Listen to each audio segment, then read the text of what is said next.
Albert Ewing, a guiding light.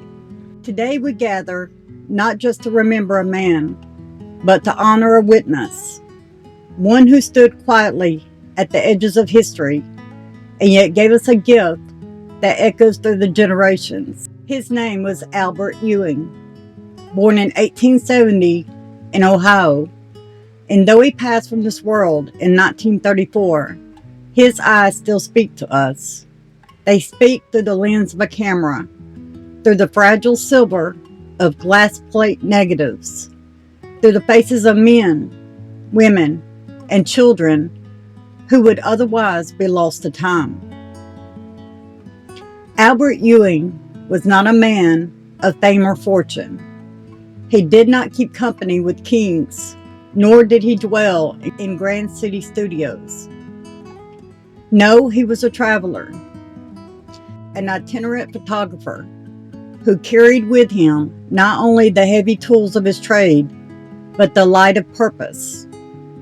His studio was wherever life unfolded, a farmhouse porch, a cabin door, or a showboat drifting down the Ohio River.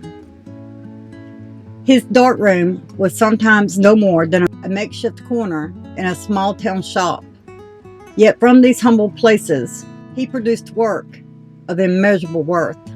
Between the 1890s and the early 1910s, Albert journeyed through southeastern Ohio and into the mountains of central West Virginia. And what did he capture?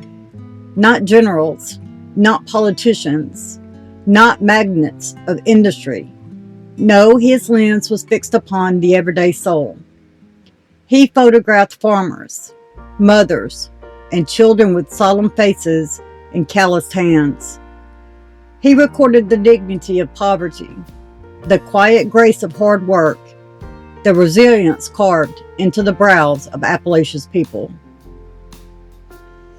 Albert Ewing showed us something profound, that history does not live only in the palaces of the powerful, but in the doorways of cabins, in the furrows of fields, in the laughter of children, and in the weary eyes of miners. These are images reflecting his work in Ohio during that period. The first one is spring, a time of new beginnings, has officially arrived in Ohio. Although the days are sometimes still chilly, spring flowers are blooming and trees are showing new leaves. In the spirit of the season, we're sharing images of another sign of spring, baby animals. So here we're featuring some adorable young farm animals from across the state. Pictured kid and horse. The second photograph is from the early 1900s. It shows a young boy in Wyandotte County bottle feeding a young lamb as a pack of puppies tries to join the action. The third image is of a woman with chickens that was taken by Albert Ewing in southeastern Ohio and central West Virginia somewhere. The fourth one, although there is nothing inherently Halloween about these portraits, there is something unsettling about the hidden mother phenomenon. People spent a century and a half taking photos of their dogs. His photographs are not glamorous, but they are sacred. They are sacred because they tell the truth. They tell us of a world where life was hard, where children stood barefoot in yards, where families leaned on each other, and where faith and community held people together through trial and toil. And though his career seemed quiet, his impact resounds. For thousands of glass plate negatives, fragile, easily lost, almost forgotten, survived. Preserved now by the Ohio History Connection, they stand as a testament to the worth of ordinary lives. They allow us, more than a century later, to look into the eyes of people who walked this earth before us, to see them not as statistics but as neighbors, to recognize in their faces our own ancestors and our own humanity. Think of it. Without Albert Ewing, so much would be lost. Entire communities might have vanished into obscurity, unremembered and unseen. But because of him, we know them.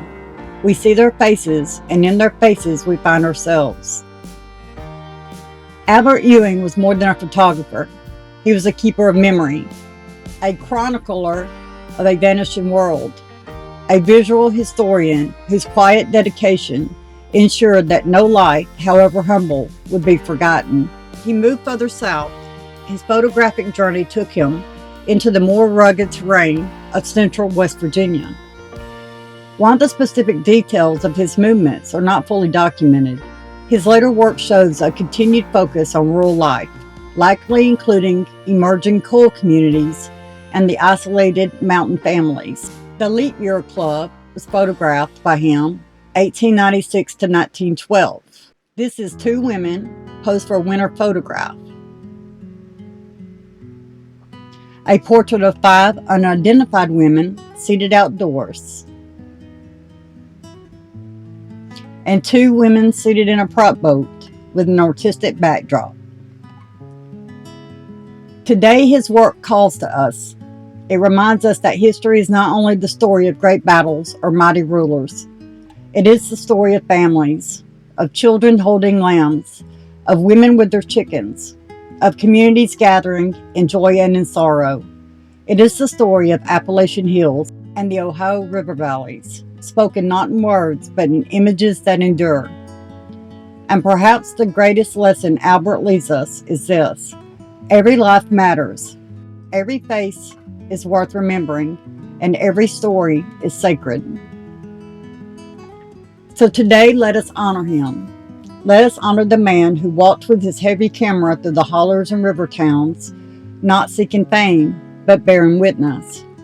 Let us honor the man who gave us more than photographs. He gave us memory. He gave us connection. He gave us a way to see ourselves in those who came before us. And let us honor the people he photographed, whose silent voices still speak through the images he preserved. Albert Ewing now rests Green Lawn Cemetery in Lowell, Ohio. His body may lie in the earth, but his legacy lives in every negative, every print, every glance of recognition. When we see these faces and whisper, they were here and they mattered. And so, we dedicate this moment to him with gratitude, with reverence, and with the promise that his work and the lives he captured will never be forgotten. The following are photographs from just the Appalachian region around West Virginia and Ohio circa 1880 to 1912 by Albert Ewing. I hope you enjoy seeing them and watching the video. Have a good day, guys.